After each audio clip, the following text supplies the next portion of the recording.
Hey, what's up, everybody? Once again, we are live. I am mental performance coach Jay Hollingshed, and we are here on day 13 of my 365 days. That's right, I'm doing my 7 pillars of mental performance in 365 days. Today is day 13. Today is Friday. Yeah, today is Friday, and Friday's subject, which is always managing stress. Managing stress. I'm going to talk to you a little bit about stress, okay? Here we go. There are two kinds of stress. Stress isn't always a bad thing, as people say. Stress is actually your body's response to demanding changes. Demanding changes from outside stimuli. It could be work, it could be friends, family, whatever, pressures from studies, who knows. But it's bodily changes from outside stimuli. Now, there's eustress and there's distress.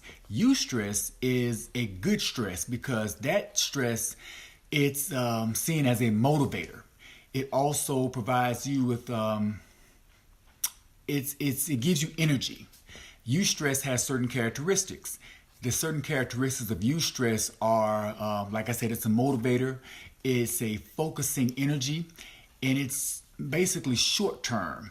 Eustress is a stress that's within your ability to control, something you can handle, something you can manage.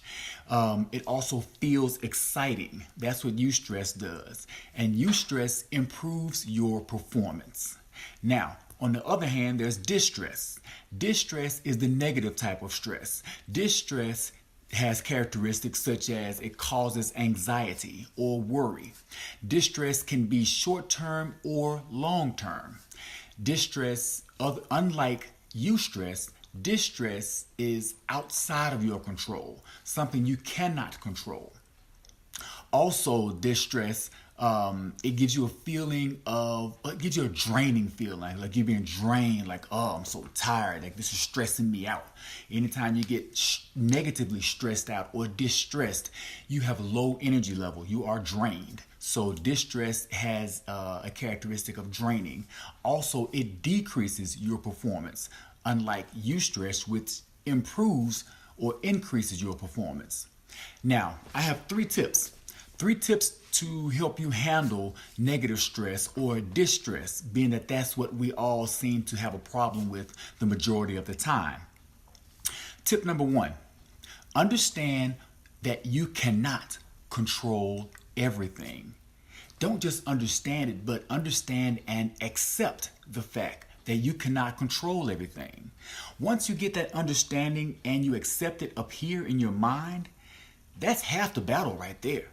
The other half is pretty much walking away or leaving it as it is because you cannot control it. That's step number 1. Realize and understand you cannot control everything. Tip number 2, when you are approached with stress, distress, when you're approached with distress, stop, take 3 deep breaths. This is what I teach when I teach focus and concentration. There's a motivational breathing or focused breathing that I teach. And you basically stop, clear your mind, big inhale through your nose, slow exhale through your lips. You do that 3 times and see how you feel after that. When you do that, you inhale everything, all the tension, all the stress, you feel it up here. And when you breathe it out through your lips, I want you to visualize that stress just coming out of you and leaving and exiting your body. Do that 3 times. That will help you deal with the stress that you are having or the stressful situation that you're in. Tip number 3, stay and keep the circumstances outside of you. Say and keep the circumstances outside of you. When you say that the circumstance is outside of you, you're saying that it's outside of your control. When you keep the circumstance outside of you, you are keeping the circumstance outside of your control. Why do I say and keep the circumstance outside of you? Because when you say it, you are telling your mind that, okay, I cannot control this. And when you keep it outside of you, you don't keep it inside of you. When it's outside, you can sit that problem down or sit that stress down or the circumstance. Sit it down, leave it where it is, and walk away. When you walk away, you can take your 3 deep breaths that I just explained.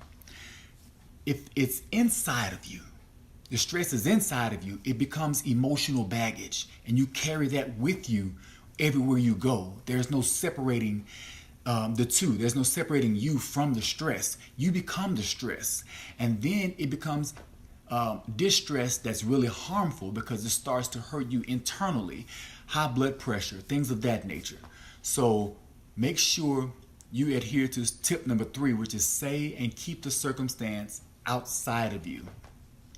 That's all I have today for managing stress. I hope you enjoyed this segment of my 7 pillars of mental performance in 365 days. This has been day 13, managing stress. Please like, tag, and share this video with your friends and across all your social media platforms. For a limited time, I am qualifying organizations and events for me to come and be a guest speaker at your event. I'll come and share my mental performance testimony. I will come and be a guest speaker at your professional event with no charge, no speaker fee. So to qualify your event or organization, go to my website, jhollingshed.com, and follow the prompts. Also, to not miss a single episode of what I am doing 365 days of this year, subscribe to my YouTube channel. That way you won't miss anything, or if you have missed anything, go ahead and subscribe, follow back up, catch up on YouTube. I thank you for watching. I appreciate you. As always, be well, stay blessed, and through love, be a blessing.